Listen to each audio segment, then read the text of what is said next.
"Terry, I hate the thought of your leaving now," his sister said. "Can't you wait till morning? It's so cold out there. It's 42 below. You don't even have a coat." Terry laughed and turned to look out the window. "See that baby warming up out there, sis?" he said. "That's $86,000 worth of coat. It's been running for 5 minutes now. I guarantee you when I get out there, it will be at a very comfortable 72 degrees. Plus there's a heater in the seat. I've got a full tank of gas and," he paused for emphasis, "I won't get lost." All three of them laughed. He had gotten hopelessly lost trying to find the farm.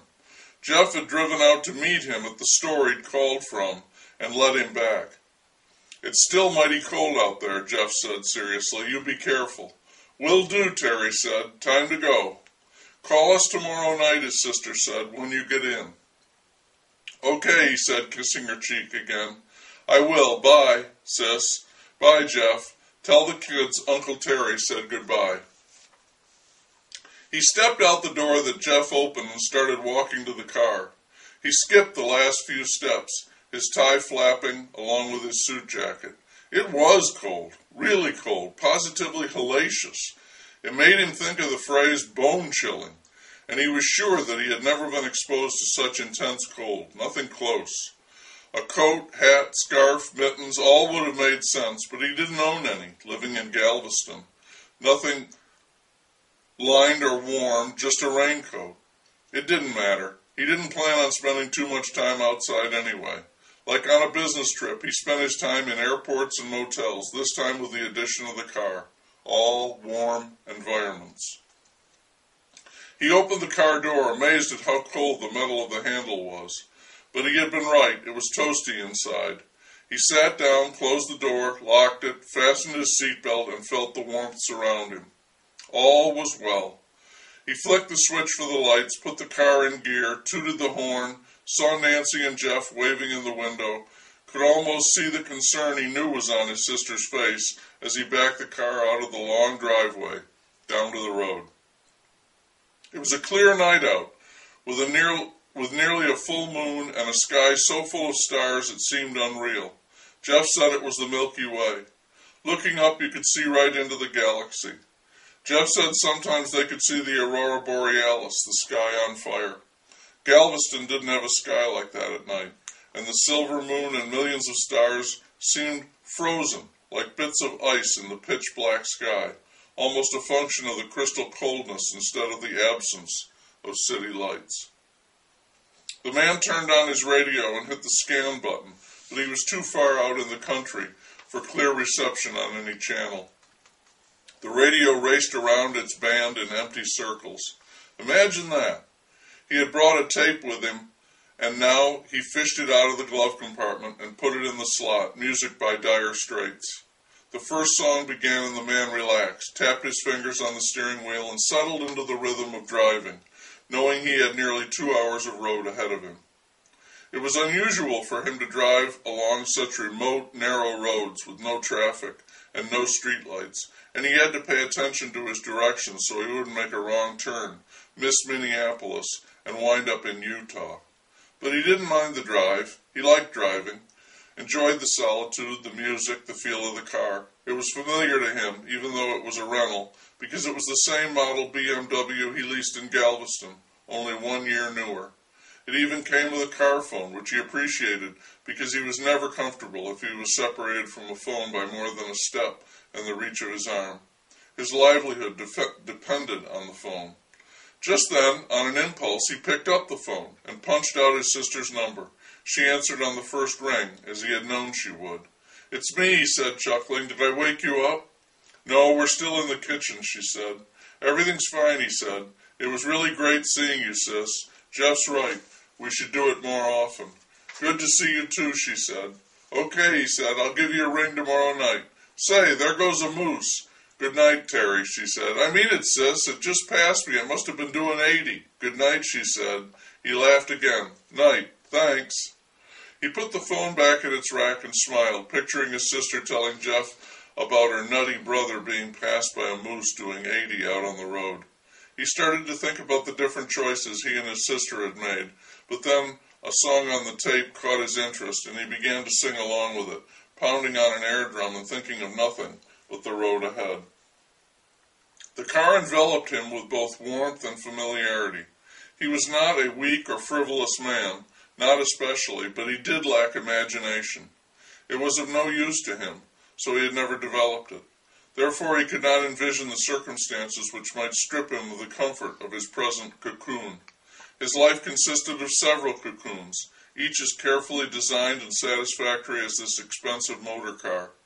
He was quick and alert in the things of life, but only in the things, not the significances. He could be faced with numbers, but if they did not affect him directly, he did not bother to add them up. That was not his way or his business. He was trained to work in a more immediate way, to generate numbers and let someone else add them up, to build a bigger picture. Bigger pictures to him meant distraction. He liked to focus on the here and now, and the here and now was fast-paced, constantly changing, like the scenery whipping by the windshield, like the charging beat of rock and roll. It took a special type of man to stay in touch with the here and now. Consequently, the fact that it was 42 degrees below zero impressed him as being very cold and uncomfortable, and that was all. He received this fact as he might have a news report on the radio about an incident, however dreadful, many miles distant. When he returned to sunny Galveston, he would use that detail as the core of his adventure in the frozen, barren Northland, telling people it had been 42 degrees below zero with who knows what on the wind chill factor, and certainly no one would have anything to compare with that. It would give him an undeniable cachet around the office for a day, particularly if he was nonchalant about it. Beyond that, it had no meaning, certainly nothing personal. It did not lead him to meditate upon his frailty as a creature of temperature and upon man's frailty in general, able only to live within certain limits of heat and cold, and from there it did not lead him to the conjectural field of mortality and man's place in the universe. Thinking like that was absolutely foreign to him. 42 degrees below zero was colder than that famous football game between the Packers and somebody many seasons ago. That's how cold it was, and that was all. He lit a cigarette thinking, as he often did, that he should quit, that this would be his last. He saw no other cars on the road, none at all, but that seemed logical to him, for there were no houses either, and who would be out on a night like this? Then, a larger question, who would live in such God-forsaken country? Jeff and his sister, but he really did not know why or what possessed them. Why would people actively seek out difficulty and discomfort? It was the Sun Belt for him. That was the life. He drove steadily on. He was not much given to thinking, and just then he had nothing to think about save that he would make the motel in time for a nightcap and then fall asleep to a late movie on the cable TV. After that, the early plane back to Galveston, it was all set. There was nothing to think about. Just drive.